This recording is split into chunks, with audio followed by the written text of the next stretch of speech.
할렐루야. 하나님의 말씀 보겠습니다. 마태복음 5장 43절 44절입니다. 마태복음 5장 43절 44절 다 같이 시작. 또 내 이웃을 사랑하고 내 원수를 미워하라 하였다는 것을 너희가 들었으나 나는 너희에게 이르노니 너희 원수를 사랑하며 너희 핍박하는 자를 위하여 기도하라. 아멘.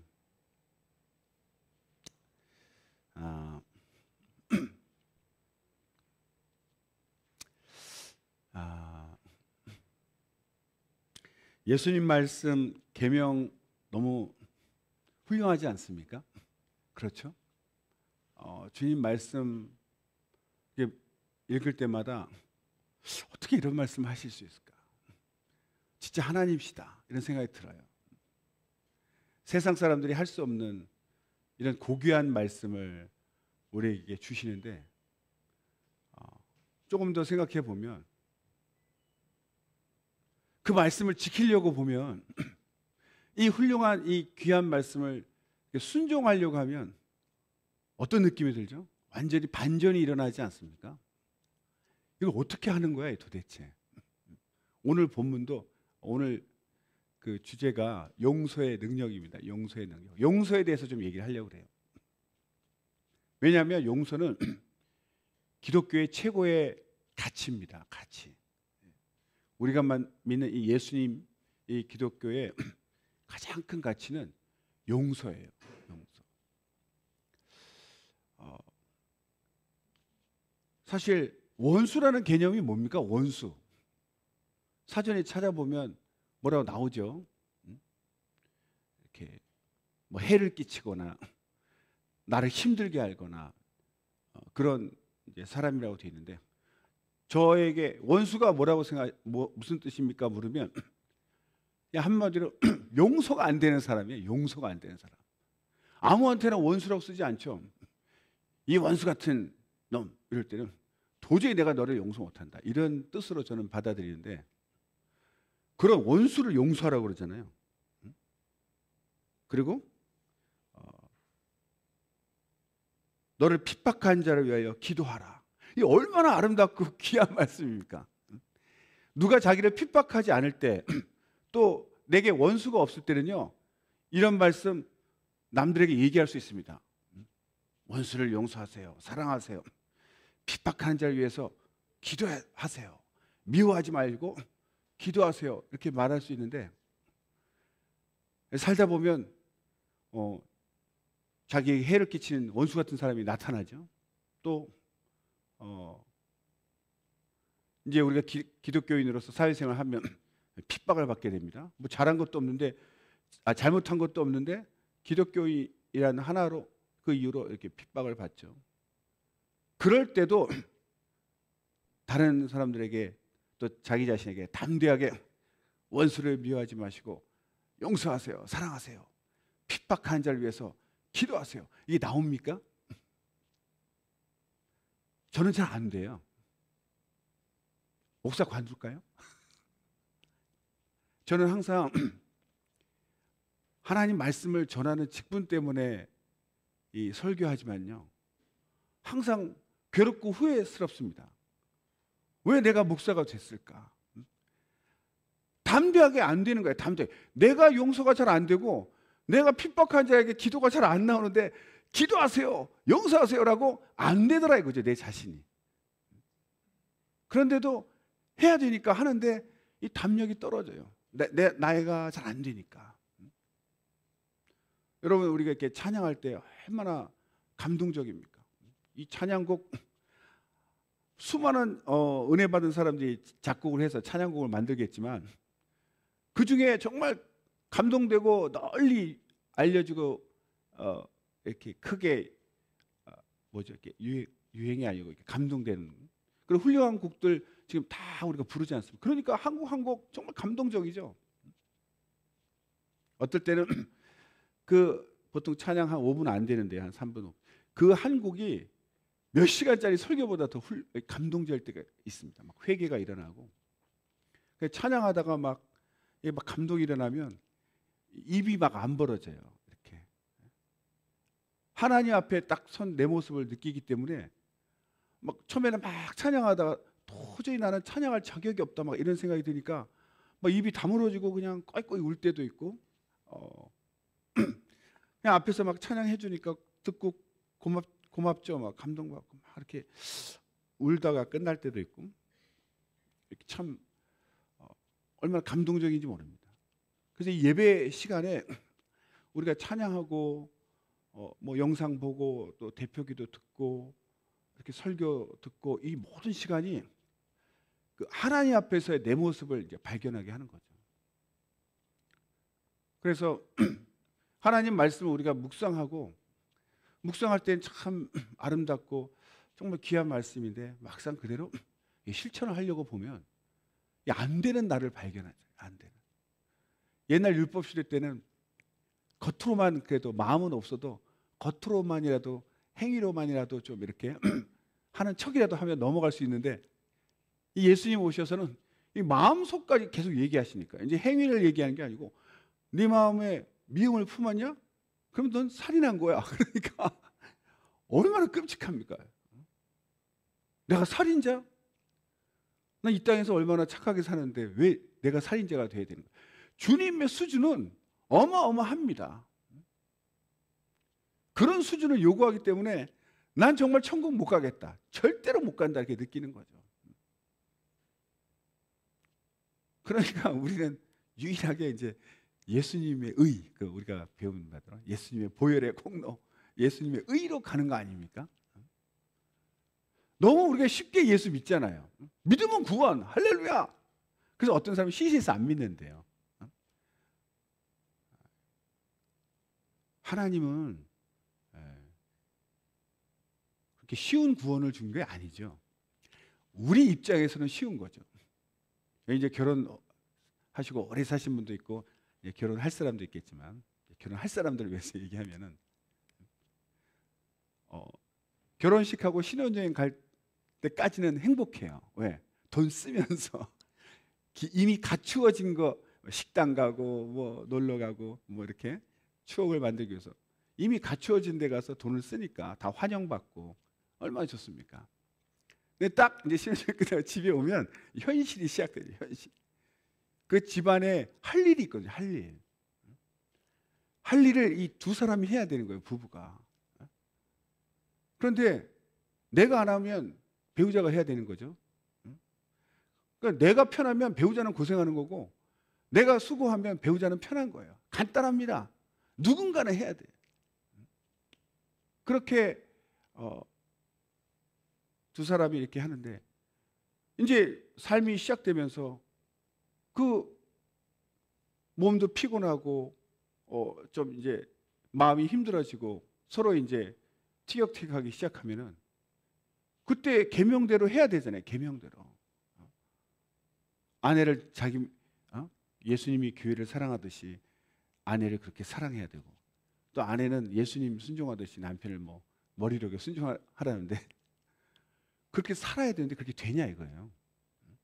안 되죠. 그래서 우리가 인간이 죄인이구나 이걸 알게 되는 거죠. 사람은 몰라도 자기는 자기 속을 알지 않습니까? 마음속을. 자기 마음이 얼마나 더럽고 부패하고 추악한지를 남들한테 말을 안 하지만 볼 수도 없지만 자기는 알잖아요. 그리고 성경에 분명히 우리 모두는 성정이 같다고 나와 있어요. 그러니까 나만 이렇게 악한가? 라고 또 자학하지 마십시오. 하나님이 나만 이렇게 악하게 만들고 저 사람은 선하게 아니요. 그냥 말 안 하니까 선하게 보이는 거죠. 저는 생각해요. 다 똑같다. 다 똑같다. 또 어떤 사람은 또 이렇게 뭐 목사나 이렇게 좀 신부님이나 이렇게 스님이나 이렇게 좀 이렇게 우리가 봐도 그런 분들은 나보다 아니 그냥 성경이 말하잖아요. 똑같아요. 우리는 창피하니까 말을 안 하는 거지. 그런데 우리가 하나님 앞에 가면 정말 내 모습을 정말 발견하게 되는 거예요. 진짜 나를 발견하는 것은 하나님 앞에 갔을 때입니다. 하나님 앞에 갔을 때. 그래서 이렇게 우리가 예배 가운데 어떤 은혜 받고, 물론 여러 가지 표현이 있지만 나를 진짜 나를 아는 것이 예배의 목적이라고 생각해요. 하나님 앞에 갔을 때 내 모습이 보이니까. 사람끼리는 아무리 있어도요, 사람끼리 있으면 오히려 착각합니다. 내가 저보다 낫네, 뭐 이렇게 자꾸 이렇게 자기가 더 뛰어난 것처럼 착각하는데, 딱 하나님 앞에 가면 내가 얼마나 부패한 인간인지, 정말 예수님의 보혈의 공로 없이는 나는 천국 못 가는 존재구나, 그걸 느끼는 거죠. 그러니까 우리가 해야 할 일은요, 다 똑같은 죄인이니까 어떻게 해야 되죠? 서로 불쌍히 여겨야 됩니다. 서로 불쌍히. 그냥 자기 자신을 깊이 깨달은 사람은 남을 이해하게 되는 거죠. 내가 정말 죄인이구나. 그런 나를 하나님이 이렇게 사랑해 주시는구나. 그런 깨달음이 왔을 때 이제 비로소 다른 사람도 불쌍한 사람이니까 내가 그 사람을 불쌍히 여겨야 되겠다.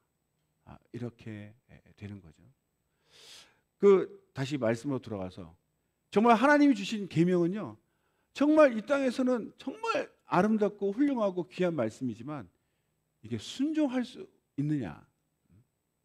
그걸 순종할 수 있다고 생각하면 대단한 사람이죠.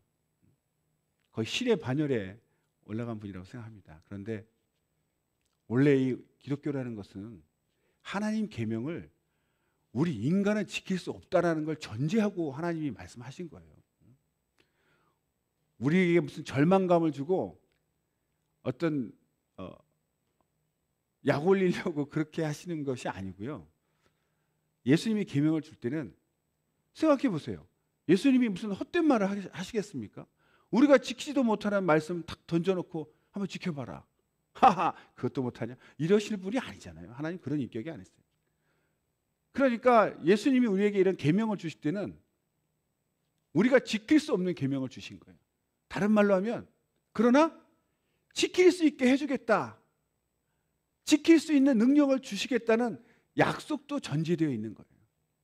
그걸 모르면 자기가 막 지키려고 하는 거죠. 근데 안 지켜지니까 외식하는 거죠. 지키는 척하고. 저는 충격받은 것이요, 어떤 분이 이렇게 성경 공부 이렇게 하는데, 저는 절대로 시험 든 적이 없습니다. 한 번도 시험 든 적이 없습니다. 이렇게 얘기하는 분이 있었어요. 저는 충격을 받았어요. 나는 매일 시험 드는 것 같은데 어떻게 한 번도 시험에 안 들었을까? 그때는 제가 막 충격을 받았는데 지금은 알죠. 그분 거짓말한 것 같다. 그렇게 보이고 싶지 않은 거죠. 그래서 하나님이 우리에게 계명 주실 때는 딱 우리는 알아야 돼. 이건 내가 할 수 없는, 사람으로서는 할 수 없다. 사람은 부패한 죄인이기 때문에 지킬 수 없다. 그래서 하나님은 성령을 보내주시고 마음속에 막 감동이 일어나게 하십니다. 감동. 한 번 확 감동됐다고 사람이 확 바뀌는 건 아니지만, 그러나 바뀔 수 있는 그 힘, 능력을 주시는 거예요. 순종만 하면. 그런데 순종이 안 되니까 순종할 수 있도록 그 마음에 순종할 수 있는 그 마음, 내가 이 말씀을 지켜야지, 순종해야지라는 그 마음도 없으면 변화도 없지만, 그 마음을 막 불러일으키시는 분이 성령이시죠. 말씀을 알려주시고 이 말씀도 순종할 수 있는 힘, 능력을 하나님만이 하실 수 있지 않습니까? 그 하나님이 내 안에 성령으로 오셔서 계속 우리를 이렇게 후원하시는 거죠. 그리고 우리가 불순종하고 이렇게 이리 빼고 이렇게 요령 피우면 계속 찌르시잖아요. 용서해야지, 사랑해야지. 그래서 사실 예수 믿고 나서 너무 힘들 때가 많아요. 전에는 예수 안 믿을 때는 관심도 안 갖고 나랑 너랑 절교하면 그만이고 이렇게 그냥 확 무시하고 그냥 살면 되는데 아무렇지도 않았잖아요, 마음에. 근데 예수님 믿고 성령 받고 난 다음에는 그렇게 하려고 그러면 마음속에서 계속 불편한 거예요. 불편해. 밥도 안 먹히고 막 괴롭잖아요. 그게 내가 괴로운 게 아니고요, 성령께서 그렇게 탄식하시는 거죠. 내 감정이 아닙니다. 그러니까 결국은 내가 견딜 수가 없으니까 성령께 순종할 수밖에 없는 변화를 그렇게 이렇게 주시는 거죠. 그래서 용서라는 건요, 우리가 할 수 있는 능력이 아닙니다. 하나님만이 하실 수 있는 능력이죠. 그래서 하나님 우리에게 원수를 사랑하라 이런 말씀을 주실 때는 너 할 수 있으니까 한번 해봐라 이런 뜻은 아니고 안 될 거야. 그러나 나는 할 수 있거든. 내가 내 안에 들어가서 내가 할 수 있도록 힘을 주마. 나만 의지해라. 그래서 신기하게 그게 되더라 이거죠. 제가 이렇게 생각해 보니까 그 은혜를 받으면 어떻게 되죠? 막 그 회개가 일어나고 은혜가 일어나면 엄청 기쁘지 않습니까? 기쁠 때 그 용서할 능력이 생기더라고요. 용서가 안 될 때는 뭐냐면요, 자꾸 그 죄가 생각나. 그렇죠? 저 녀석이, 저놈이. 꼭 원수가 방해할 때 보면요, 막 충만하게 막 기도하고 있는데 갑자기 옛날에 그 기분 나쁜 일이 팍 생각이 나. 갑자기. 처음에는 그게 방해인지도 몰랐어요. 갑자기 탁 생각나니까 갑자기 푸르르 떨리면서 기도가 탁 끊기는 거예요. 한 몇 분 이렇게 막 떨고 있다가 이거 아닌 것 같아. 그래서 또 기도하고. 자꾸 이렇게 끊기면 이제 기도가 안 되죠. 이게 방해구나 그걸 알게 됐어요. 그런데 막 찬양하고 이렇게 막 은혜 받으면요, 말할 수 없는 또 이 성령이 주신 기쁨이 막 올라올 때는, 그 기쁨이 충만할 때는 안 좋은 기억 같은 게 아예 생각이 안 나는 거예요. 생각이. 이게 생각이 안 나니까 괴롭지가 않은 거예요. 그래서 은혜 받아야 되는구나. 사람이 은혜를 받아야 되는구나. 그래서 우리가 은혜 받으면요, 이 기분 나쁜 일들이 다 이렇게 사라집니다. 그리고 마음이 이렇게 평안해지니까 내가 용서해야지. 이렇게 쉽게.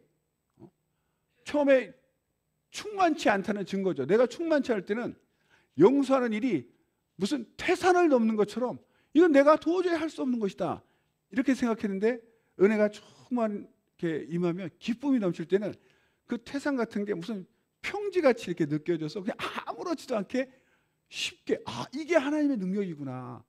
우리가 하나님 앞에 회개할 때 하나님이 우리를 용서하실 때 기억지도 않으신다 하잖아요. 어떻게 그러실 수 있을까? 그런데 내 안에서 그렇게 다른 사람의 그 허물, 이 미움이 순간에 이렇게 수증기처럼 사라지는 걸 경험할 때, 이게 하나님의 능력이구나. 이게 하나님이 이렇게 나를 용서하시는구나. 그게 느껴지는 거예요. 그래서 용서하게 해주세요라고 기도하지 않고 저는 은혜 받으려고 합니다. 은혜 받으려고. 막 찬양 듣고 막 찬양하고 이러면요, 이게 기쁨이 막 샘솟아요. 그럴 때 이게 싹 사라지는 걸 느낍니다. 그런데 성경에 좀 더 이제 자세히 얘기하면요, 그 원수를 사랑하라 그랬는데, 이 용서라는 개념이 우리가 하나님 앞에 이렇게 갈 때 사실은 이게 회개라는 걸 전제로 하는 겁니다. 회개. 이미 예수님은 우리 모든 죄인을 위해서 피 흘려 주셨죠. 그래서 죄값은 치렀는데 문제는 내가 그것을 죄인입니다라고 회개를 해야 그게 효력이 있는 거예요. 이미 나를 위해서 내 계좌에 수억 원이 입금이 됐어요. 그거 내 건데요. 근데 그걸 카드를 넣고 써야지 내 거지. 그냥 그대로 있으면 내 거 아닙니다. 그죠? 못 꺼내 쓰고 안 꺼내 쓰면 그냥 굶어 죽는 거예요. 예수님은 이미 다 죄값을 치렀지만 제가 죄인입니다라고 깨닫고 회개하고 고백하는 자에게 용서가 완성되는 거예요. 우리가 하나님 앞에 용서를 구하지 않으면, 다른 말로 회개하지 않으면요, 용서가 이루어지지 않습니다. 왜 그러냐면 하나님의 사랑은 공의의 사랑, 거룩한 사랑이라고 얘기합니다. 그러니까 죄인인데 죄를 간과해. 그냥 내가 너를 용서한다. 이건 하나님이 아니시라는 거예요. 불의한 하나님입니다. 죄는 죄지요. 죄를 그냥 없는 걸로 해주마. 이거는 하나님이 아니라는 거예요. 죄를 간과하는 것은 공의롭지 않습니다. 거룩하지 않아요. 죄는 분명히 죄입니다. 우리가 하나님 앞에 가서 그 거룩한 하나님을 가까이 가면 갈수록 얼마나 죄가 더 많이 막 느껴집니까? 내가 더러운 줄 몰랐는데요, 깨끗한 데 가보면요 더럽습니다. 저는 항상 전에도 말씀드리지만 좀 찝찝하지만 막 운동하고 있을 때는 모르는데 그 벗은 옷 샤워하고 다시 입을 수 있습니까? 도저히 못 입어. 아까까지 내가 입고 있었는데 그 땀 냄새 나는 옷을 샤워 전에는 아무 문제 없는데 샤워를 딱 하고, 전 그래서요, 갈아입을 옷이 없으면 운동 잘 안 해요. 샤워를 못 하니까. 완전히 바뀐 거기 때문에 하나님 앞에 가면 갈수록 내가 죄인인 게 느껴져. 왜 그렇죠? 거룩하신 하나님께 가까이 갈수록 죄는 죄로 드러나는 거예요. 그렇기 때문에 거룩함과 죄는 함께 존재할 수가 없기 때문에요, 하나님이 죄 없는 것을 해주마 이렇게 할 수 없다는 거예요. 그건 하나님 아닙니다. 공의로우신 분이 아니에요. 죄는 값을 치러야 되는 겁니다. 그래서 아들을 십자가에서 죽게 하셔서 죄값을 완벽하게 치렀기 때문에 우리는 믿기만 하면 되는 거예요. 너무 좋은 거예요. 예수님이 그냥 기절만 하시고 채찍 100대만 맞으시고 나머지 200대는 네가 맞아라, 아니 한 50대는 네가 직접 맞아라, 그렇게 하면은 예수 믿는 게 얼마나 힘들겠습니까? 그 어떤 사람은 50대 맞고 그래도 내 할 몫을 했으니까, 물론 그럴 수 있겠죠. 그러나 하나님은 사랑이시기 때문에 또 그렇게 하시지는 않습니다. 제가 전에 그 지하철 학생 때 이렇게 보면요, 두세 사람이 이렇게 지하철에 와가지고, 그 당시에는 이제 전철전도 가능했는데 이상한 팀에서 기타를 치면서 할렐루야 할렐루야 하나님은 사랑이십니다, 하나님은 우리를 다 용서하셨어요. 그래서 처음에는 전도하는구나 이랬는데 그 다음 말이 좀 특이했어요. 하나님이 사랑하신데 어떻게 우리를 벌 주겠어요? 하나님은 벌 주지 않습니다. 지옥도 없습니다. 이 땅이 천국이에서 이상한데 저 어디다 제가 막 뒤졌더니 무슨 엘리야 선교원 뭐 이런 데가 있었어요. 그러니까 우리가 착각하면 안 되는 것이요, 하나님은 사랑이시다 그러니까 그냥 무조건 용서야. 사랑하는데 어떻게 벌을 줘? 지옥 없어. 지옥 있으면 안 되지. 왜? 지옥은 형벌 장소니까. 그냥 이 땅에서 행복하게 살 수 있게 해주신다는 거예요. 얼마나 좋습니까, 인간 입장에서는. 이게 바로 이단이죠. 아니다 이거예요.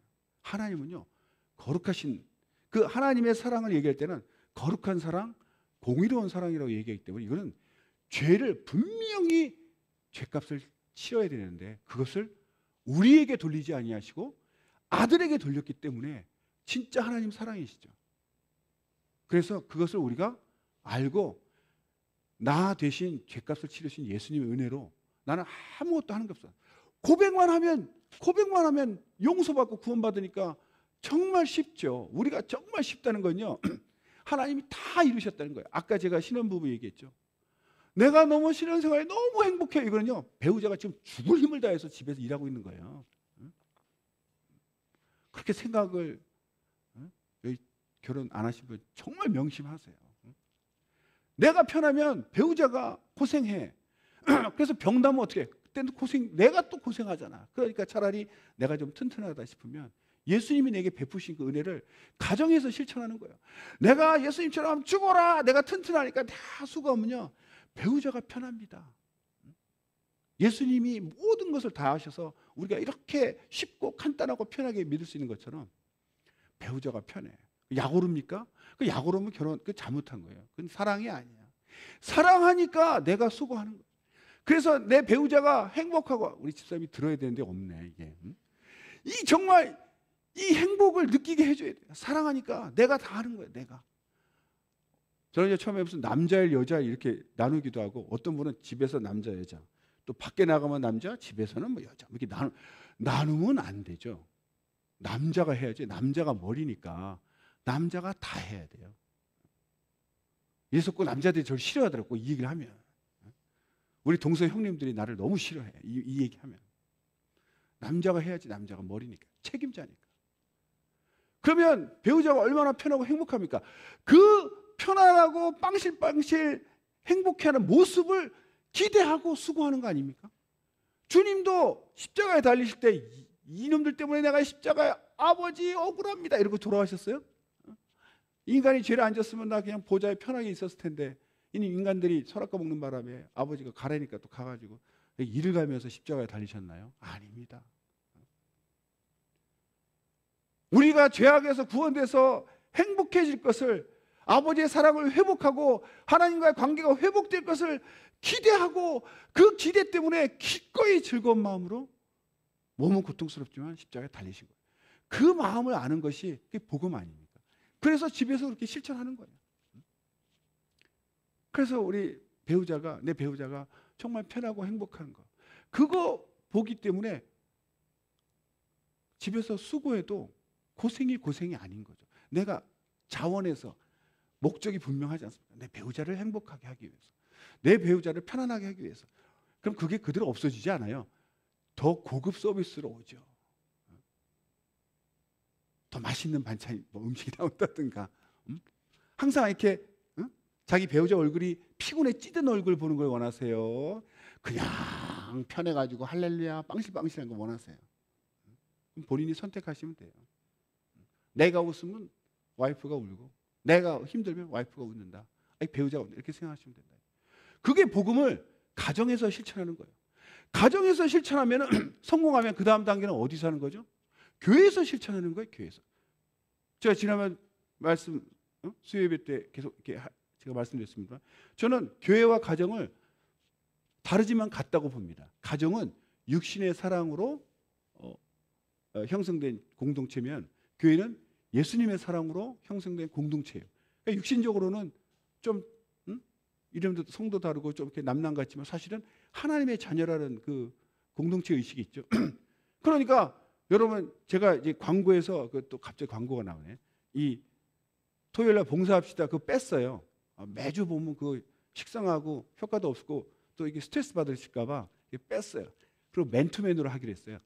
봉사 좀 하셔 이렇게. 그렇게 공개적으로 하면 효과도 없고요. 그냥 다가가서. 저는 어떻게 생각하냐면요. 처음엔 몰랐죠. 집이나 교회나 여기 가족이고 또 가족이 되고 집에서 청소 막 하잖아요. 누가 하죠? 애들 시킵니까? 그렇지 않죠. 부모가 해요. 부모가. 애들은 어려서 할 생각도 없고 결혼해서 자기가 가장이 집을 꾸려야 자기 집 자기 청소하지. 절대 결혼 전에는요, 나이 먹어도 30대도 안 합니다. 청소. 왜? 부모가 하는 거라고 당연히 알고 있으니까 안 해. 시키면 겨우 짜증내면서 용돈이나 주려나 이러고 막 용돈 바라고 뭐 이러죠. 부모가 다 하는 거예요. 부모가 자녀 사랑하고 내 집. 그러면 교회는 똑같은 거예요. 누가 봉사하겠습니까? 교회 사랑하는 사람이 하는 거예요. 내가 이거 해가지고 성도님들이 좀 깨끗하고 좋은 데서 예배 드릴 수 있게 해야 되겠다. 그 의뢰받은 심령으로 섬기는 거예요. 저는 대신에 아까 나중 할 광고 미리 나왔는데요. 봉사하시러 오실 때 힘들고 짜증나면 절대 오지 마십시오. 하나님 시험 드십니다. 막 집안 청소하면서 애들한테 아유 니들이 어질러라도 내가 힘들어 죽겠다. 그러면 애들이 집에 안 들어올 거예요. 부담스러워서. 막 어질러도 엄마가 치워주고 막 아빠가 치워주고. 자유롭게 애들 노는 것처럼 성도님들이 막 이렇게 해놔도 그냥 기쁜 마음으로 자기가 하나님 사랑하는 마음으로 성도님들의 그 행복하게 예배드리는 모습을 상상하면서 집에서 하듯이 하는 거다 이거예요. 제 얘기가 이상하면요 나중에 따로 설명드릴게요. 제가 꼭 해보고 싶은 게 있었는데 화장실 청소였어요. 서울에서는 할 수가 없어. 했다가는 일단 같이 일하시는 동료분들이 나를 찌질지도 몰라. 조금만 튀면요 그런 분이 있어. 서 목사 튀지 마. 우리 다 피곤해져. 그럼 또 핍박 있어요. 원래 저기 옆에 있지 않습니까? 멀리 있는 게 아니고. 그리고 말려. 다 뜯어 말려가지고 할 수가 없어. 목사님. 근데 대전에 오니까 안 말려. 더 자세히 알려줘. 그거 보이는 데만 하지 마시고요. 요 안 보이는데 요런 데 하세요. 요런 데만. 혹시 또 빠뜨릴까 봐 알려줘. 여기도 하고 여기도 하고. 저 알거든. 그러니까 집에서 하듯이 교회에서 하면 되는 거예요. 그렇지 않나요? 내가 볼 때는 집에서 안 하니까 교회에서도 안 하는 것 같고, 집에서 하듯이 그냥 좀 큰 집이잖아요. 여긴 좀 혼자 하기 힘드니까 여럿이 모여서 이제 하는 거죠. 그렇게 내 집 깨끗하면은 기쁘잖아요. 애들이도 건강하고. 그런 식으로 교회도 내가 봉사해서 성도님들이 행복해질 거 생각하면 그걸 하나님이 또 기뻐하실 거야.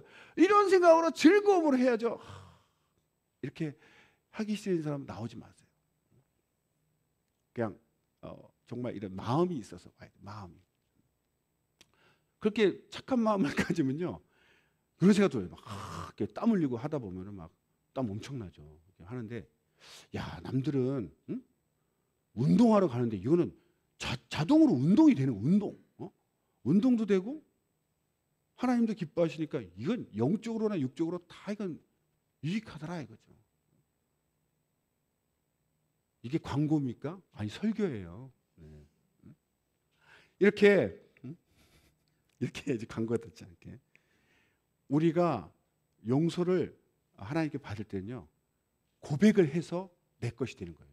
이게 왜 중요하냐면요, 무조건 사랑하라 용서하라니까 하나님 무조건 용서하시는 분인가? 그게 아니라 그랬죠. 성경에 그 사람이 만일 죄를 범하면 가서 지적을 하고 권도하라고 돼 있죠. 권면하라고 얘기하고, 안 들으면 1대1로 해서 안 되면 두세 사람을 증인을 데리고 와서 너 그때 그랬잖아, 너 하나님 말씀 어겼잖아, 이렇게 얘기하고, 그래도 안 들으면 교회에다 얘기를 했어요. 거의 끝나는 거 아닙니까? 교회에서 얘기했는데도 나는 인정할 수 없다 이렇게 나오면은 그냥 이방이라고 세리가 치고, 이건 버리라는 뜻이거든요. 아니, 사랑의 하나님이 어떻게 그러실 수 있어요? 분명히 성경에 나와 있습니다. 바리새인들이 예수님 막 귀신 쫓고 병 고치니까 저 마귀의 자식이다 뭐 이러니까 예수님이 바리새인들을 용서한다 이렇게 얘기 안 하셨죠. 어떻게 하셨어요? 너희가 어떻게 지옥의 판결을 피하겠느냐 이랬어요. 넌 분명히 지옥 간다 이거예요. 너희들은 지옥의 판결을 피해서 너희들은 정죄받고 지옥 간다 얘기하셨어요. 주님은 바리새인도 구원받기를 원하셨습니다. 모든 사람을 위해서 피 흘렸었죠. 누구 빼놓고 하지 않으셨어요. 그러나 내가 죄인입니다라고 고백하지 않고 바리새인처럼 자기가 스스로 의롭다고 여기고 회개하지 않는 사람에게는 효과가 없는 거예요. 무조건 용서가 아닙니다. 회개라는, 내가 죄인입니다, 하나님의 구원이 필요합니다라는 회개를 전제로 하는 그런 용서죠. 그래서 우리 사이에서도 사실 목사님 무조건 용서가 안 돼요. 무조건 용서하는 게 아니에요. 가서 분명히 나한테 죄를 지었으면 가서 얘기를 해야 되는 거예요. 그 사람이 잘못했다 해야지 진정으로 관계가 형성됩니다. 용서했는데 마음이 불편하죠. 왜 그렇습니까? 저쪽이 사과를 안 해서 그래요. 죄를 인정하지 않아서 그렇습니다. 우리가 지금 기억하면서 어떤 분이 이래, 하나님이 다 용서하라고 그랬는데 그 사람도 우리가 용서해야 되는 거 아니에요? 예수님도 그 사람 용서했는데 뭐 어쩌고. 거기서 갈등하시는 분 있죠? 조금 헷갈리시는 분. 오늘 설교가 사실 그것 때문에 좀 하는 것도 있습니다. 용서를 나는 하지만 이게 완성이 안 돼. 왜? 인정을 안 하거든요. 회개를 안 해. 나 잘못했다라고 얘기 안 하면 이게 안 되는 거예요. 우리가 하나님 앞에 잘못했습니다 해서 용서가 완성되는 것처럼 누군가 사람 사이에도 죄를 지면요, 내가 용서해. 하지만 저쪽에서 나 잘못한 거 없다 이러면요, 용서가 이루어지지 않은 거예요. 그래서 계속 불편한 거예요. 솔직하게 가서 나 그때 너무 힘들었어 라고 얘기하고 그쪽에서 미안하다라고 사과를 할 때 이게 완전히 용서가 이루어지고 하나님 원하시는 그런 화평이 이루어지는 거죠. 그러니까 자기가 잘못했다는 것을 고백할 때, 서로 고백할 때 하나님의 용서가 우리 삶 가운데도 완성이 되는 거죠. 서로 말도 못하고 말도 못 꺼내고 자기 인정도 안 하니까 뭔가 서로가 다 냉랭한 이런 관계가 되는 거죠. 진정으로 하나님과 우리의 관계가 화목한 이유는 하나님이 우리를 용서하시기 위해서 피 흘려 주셨는데 이것이 내가 죄인입니다라고 고백할 때 완벽한 용서가 이루어지는 거죠. 그것이 가정에서나 성도 간에서나 다 이루어지시기를 예수 이름으로 축원합니다. 할렐루야. 기도하겠습니다. 하나님 아버지, 우리를 사랑해 주셔서 예수님의 보혈 그 공로로 구원받게 하심을 감사합니다. 하나님의 사랑이 무조건적인 사랑이 아니라 분명한 회개와 고백과 자백이 필요한 그 사랑임을 알고 하나님의 공의와 거룩한 그 공의의 사랑, 거룩한 사랑임을 분명히 알고 우리가 잘못했을 때 자백함으로 우리 성도 간에도 온전한 사랑이 이루어지게 하여 주시옵소서. 온전한 화평과 화목이 이루어지게 하여 주시옵소서. 감사드리며 예수 이름으로 기도합니다.